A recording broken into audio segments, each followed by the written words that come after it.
So what we know now is that at least 12 people have died, dozens have been injured, but that death toll, we are being told, is expected to rise.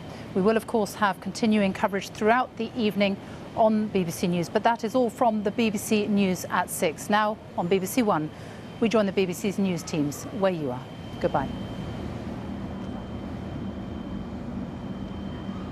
Good evening, you're watching BBC London News and welcome to viewers on the news channel as well. This is my view of the burning tower block, which you can see smoke is still coming out of the building, roughly about the 15th floor. There are flames which you can see depending on when the wind turns this way. You can see flames licking the side of the building. That's why we've been told to wear these face masks, because there's debris, there's soot, there's dirt still flying around the air. In fact, also there are these bits which are still flying around. This is directly from the building itself, and these are on the streets all around us. It will take many days to clear all that up. If we take a bird's eye view of the building, you can see the level of devastation which has been caused. The fire started at 1 o'clock this morning. It spread very quickly throughout the building.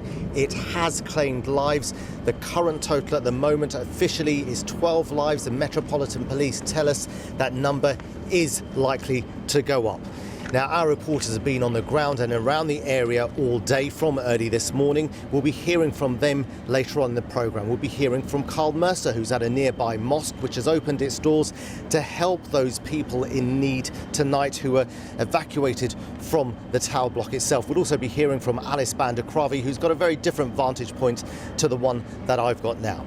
But first of all, I think we should hear from the people who've been affected most, people who tonight are counting themselves lucky to escape alive, people who have lost their homes, in many cases people who've lost just about everything they own.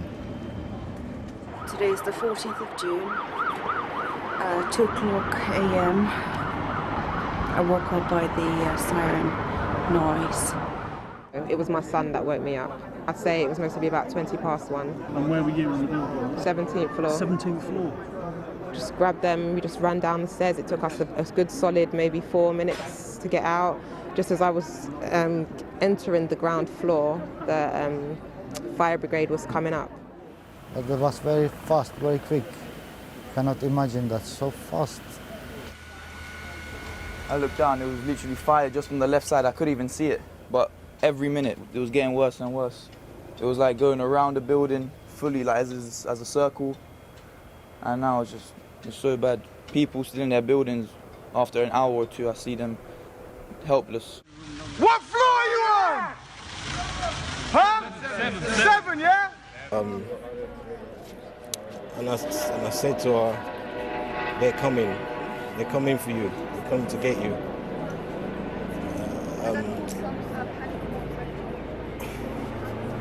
I don't know if they did.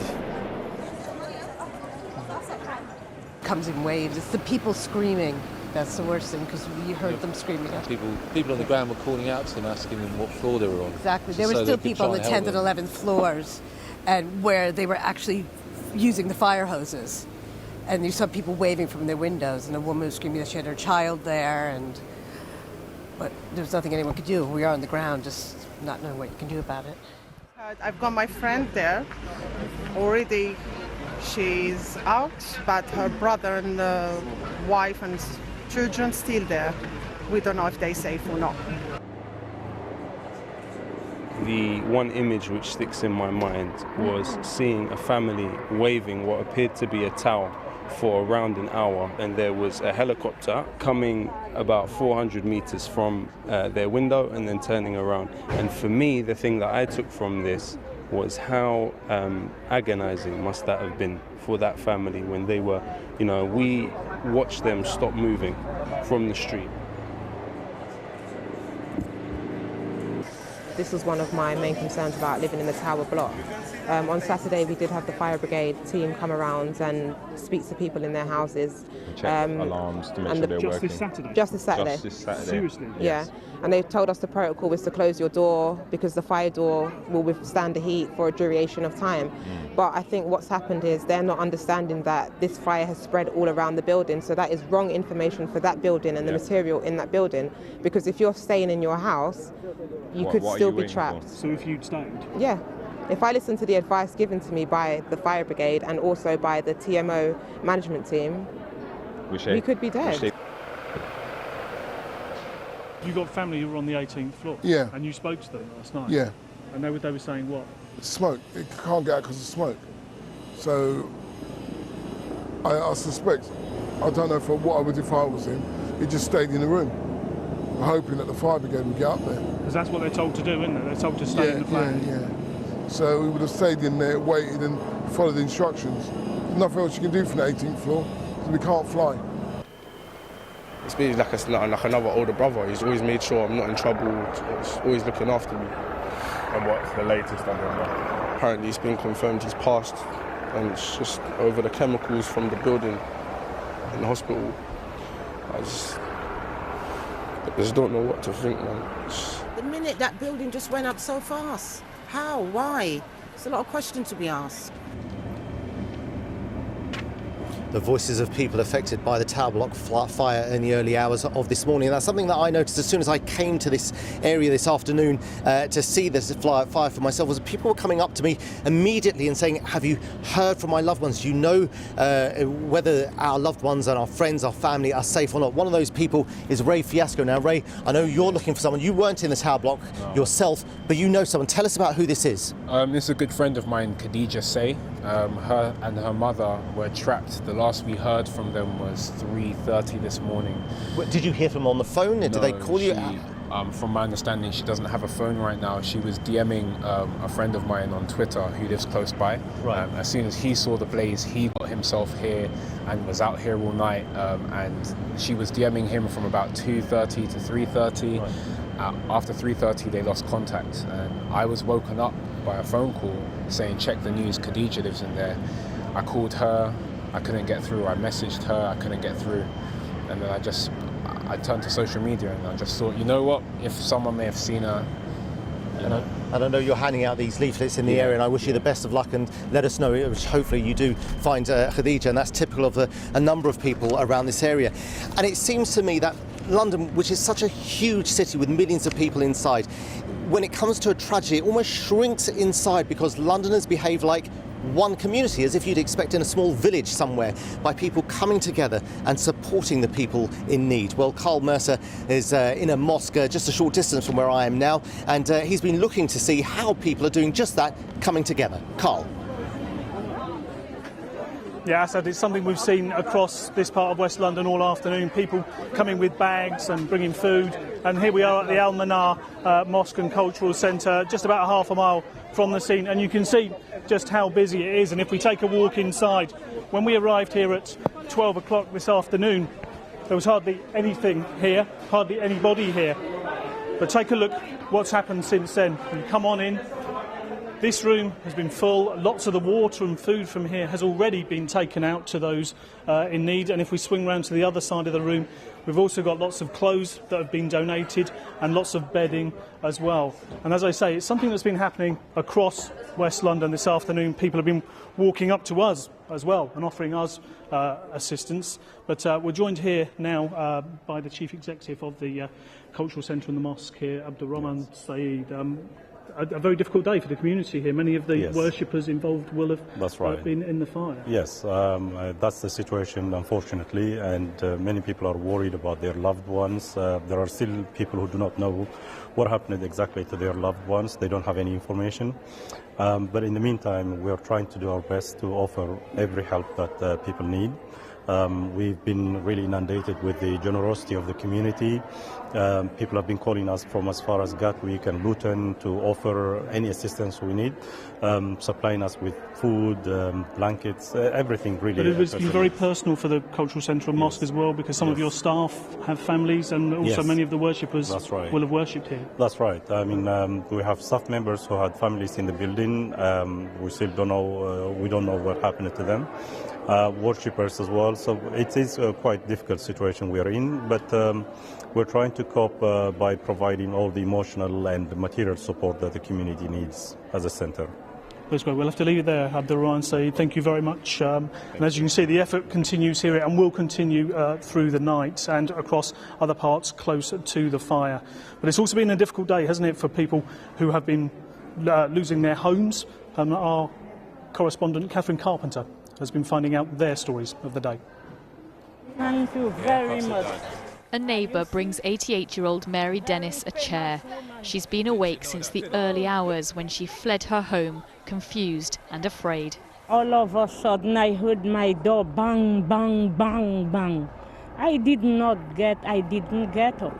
But what happened, when they bang it again, when I got up, they said, evacuate out, there is fire. And then I ran with my nightie. There was enough screaming. Children screaming, everybody screaming.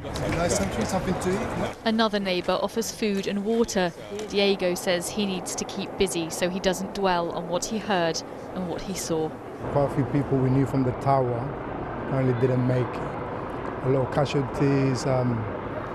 They said people jumping from the building. It's just a complete nightmare. Overnight, St Clement's Church became his sanctuary.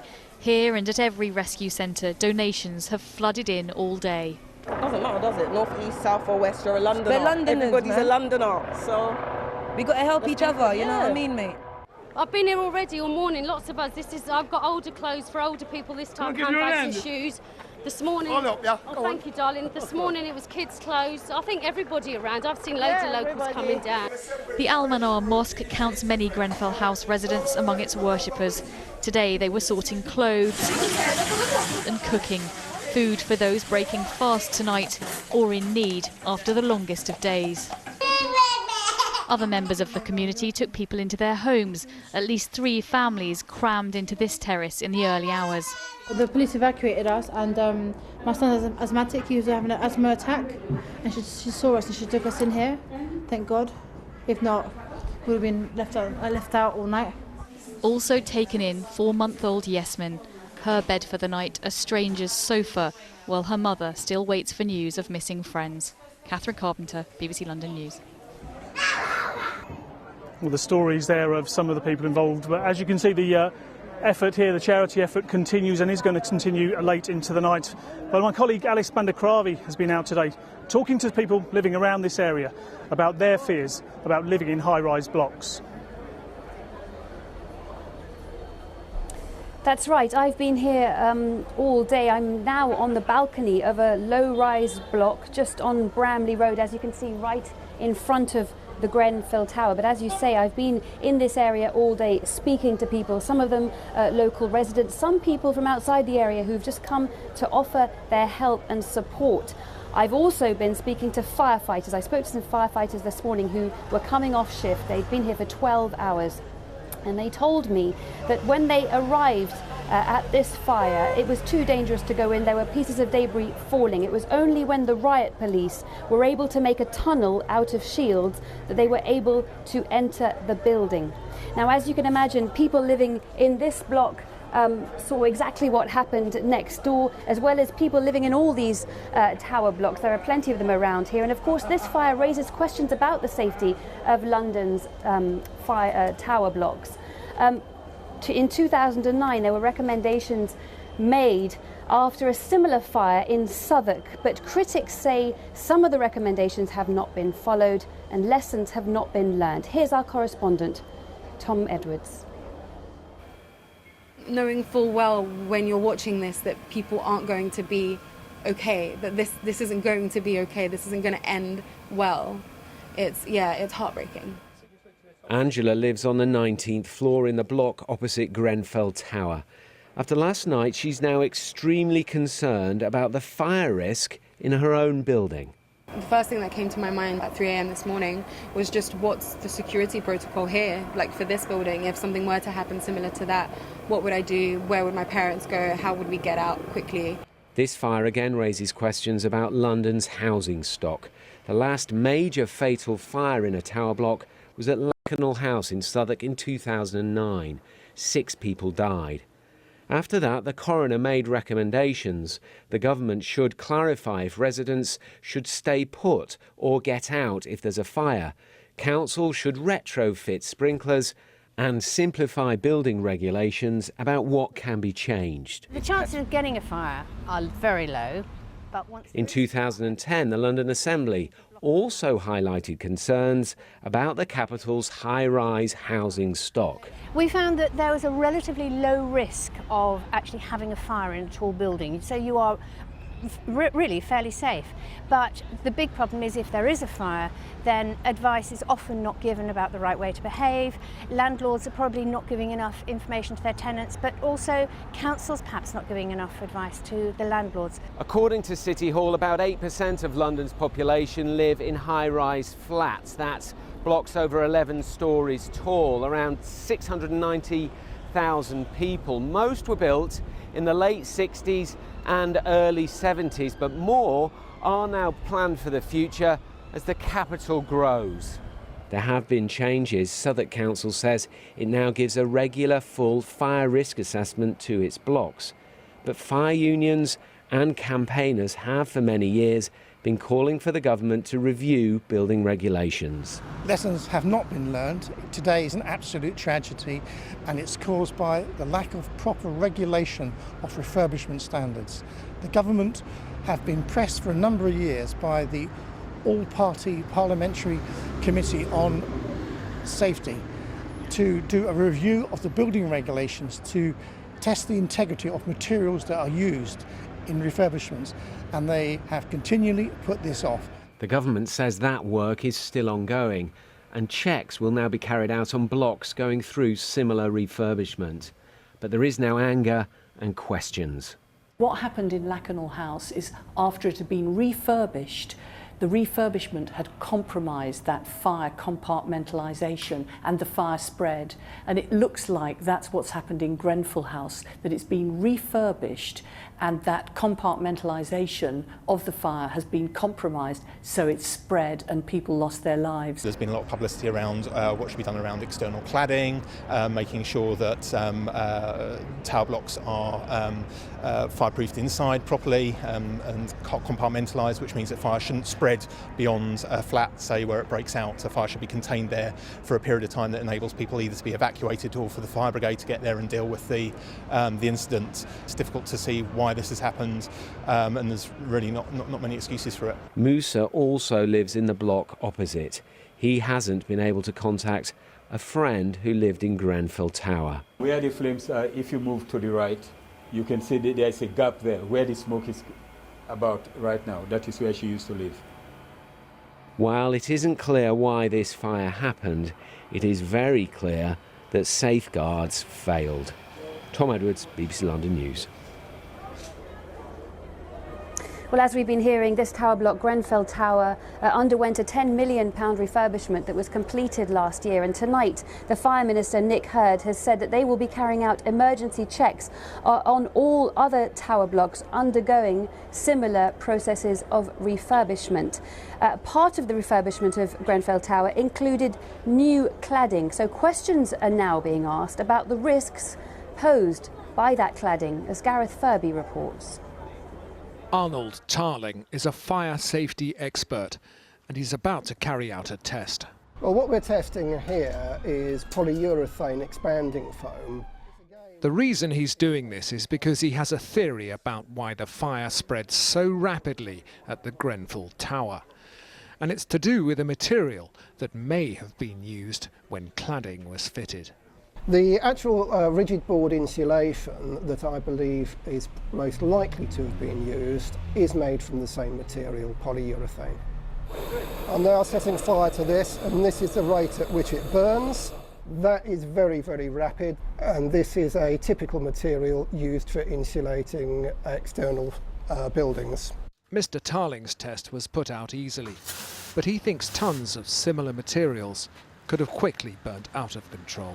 The theory that I have is that the building has been clad with a flammable insulation material on the exterior. Of course, there is no official statement yet on the cause of the fire and the reason for its rapid spread. But 3 years ago, at a safety conference, Arnold Tarling publicly warned that cladding high-rise buildings could end in disaster. And now he fears he may have been proved right. Yes, it looks typical of a cladding-related fire on the exterior of the property. All the external cladding is completely gone, which is what you would expect if you've got flammable materials. The principle of the design of the cladding is that it's there to allow rain to effectively get in and run down that cavity. The problem is that it will also allow fire to spread up, and what will happen is it will actually create a path for the fire to spread and encourage the fire to spread faster and more intensely. A spokesperson for the contractors Ryden, who completed the refurbishment last year, said it met all required building control, fire regulation and health and safety standards. And the company Harley Facades Limited, which was also involved in the refurbishment, said it would not be appropriate for it to comment or others to speculate on any aspect of the fire or its causes in advance of the inquiries. At this time, the company said it was not aware of any link between the fire and the exterior cladding. Gareth Furby, BBC London News. We're back here across the road from Grenfell House. I'm joined now by Jim Fitzpatrick MP, a former firefighter himself and former Secretary of the Parliamentary Fire Safety and Rescue Group, and of course Archbishop Justin Welby, the Archbishop of Canterbury himself. Archbishop, what we're seeing is a real coming together of people, of community in this area to help those affected, aren't we? It's been the most extraordinary sight around here. People filling up churches, but people from all faiths and none, using the church buildings, using halls, using whatever centres they could find, bringing things, working together. Huge teams of volunteers working effectively. As someone said to me earlier, it's the community of Christ in hospitality, in partnership with everyone else, and everyone just gets stuck in. And then, of course, this extraordinary work by the emergency services. I've been with them, talking to them, and just exhaustion written across their faces, stress and yet courage. And this is what's becoming typical of London, the way people come together. They forget their differences. It's mosques, it's synagogues, it's people of no faith who've taken in people as well as churches. Oh, absolutely. And it seems it brings out tragedy, but also brings out the best of Londoners. It's as we've seen, and we saw in Manchester as well, of course, is just everyone coming together when there's a tragedy on this scale, and just outpouring of the most extraordinary love and generosity, and people just getting stuck in, putting their own interests aside. It's incredible. And Jim Fitzpatrick, you're a firefighter yourself. What were your first thoughts when you heard about the fire this morning? Well, when I turned on my TV, it's 6:15, and saw the pictures coming from here, I was totally shocked and horrified, like anybody else who saw the same images. And also there was a campaign, or certainly awareness growing of a stay put thought, where some people say that they were told to stay put in the tower block if in case of a fire. What do you have to say about that? Well, that's the normal advice given to people, because every flat is self-contained. The fire protection, if the doors are up to the appropriate specification, will give an hour's safety for people inside. So the normal advice is stay indoors. The fire brigade will have turned up, and they can then take control of the situation and then make a decision. Clearly, when they turned up here at 1 o'clock in the morning, the fire had a solid hold. The rapidity of spread meant that advice changed, and firefighters were trying to get people out of the building. So in that instance, there are different pieces of advice for different circumstances, but normally it's safer to stay in the building, inside the flat that you're in, if a building does catch on fire, until you're advised by the emergency services what you need to do. And what's your thought at the moment? I know it's early days. How do we stop something like that happening again? We can stop this happening. Sprinkler systems would have prevented this fire going further than one room in one flat. The Lacanau House fire in Southwark in 2009, where 6 people died, the coroner's inquest made a whole number of recommendations, many of which were acted upon, some of which weren't.